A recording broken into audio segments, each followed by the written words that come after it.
முருகன் கோவில் குடமுழுக்கு விழாவில் செல்வ பெருந்தகை அவமதிக்கப்பட்டிருப்பதாக புகார் தெரிவித்து மார்க்சிஸ்ட் கம்யூனிஸ்ட் கட்சி கண்டனம் தெரிவித்திருக்கிறது. விவரங்களோடு இணைகிறார் செய்தியாளர் பாரிகார்த்திக். வணக்கம். விவரங்கள்.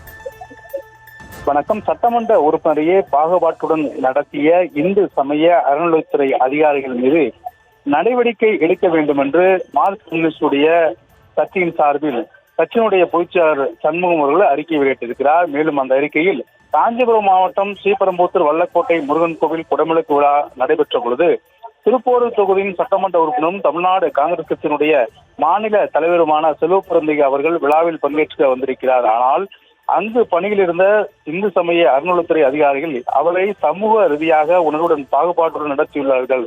எனவே ஆகம் விதிகள் என்ற பெயரில் ஒரு சட்டமன்ற உறுப்பினரை அவமரியாதையாக நடத்தி வருவதை மார்க்சிஸ்ட் கம்யூனிஸ்ட் கட்சி சார்பில் வன்மையாக கண்டிக்கிறேன் என்று அவர் தெரிவித்திருக்கிறார். மேலும் இதே நிகழ்வில் பங்கேற்ற வேறு சில கட்சிகளின் தலைவர்களுக்கு அனைத்து விதமான மரியாதைகளும் அளிக்கப்பட்ட நிலையில் அத்தொகுதியின் சட்டமன்ற உறுப்பினராக இருக்கக்கூடிய செல்வ பெருந்தகை அவர்களுக்கு உரிய மரியாதை அளிக்கப்படாது, ஏன் என்ற சம்பந்தப்பட்ட அதிகாரிகள் மக்கள் முன் பதில் சொல்ல வேண்டும் என்று முன்னிறுத்தியிருக்கிறார். மேலும் இது தொடர்பாக தமிழ்நாடு அரசும் இந்து சமய அறநிலையத்துறையும் உடனடியாக உரிய விசாரணை நடத்தி இதற்கு காரணமான அதிகாரிகள் மீது உரிய நடவடிக்கையை மேற்கொள்ள வேண்டும் என மார்க்சிஸ்ட் கம்யூனிஸ்ட் கட்சி தெரிவிப்பதாக தற்போது சண்முகம் அவர்கள் தெரிவித்திருக்கிறார்.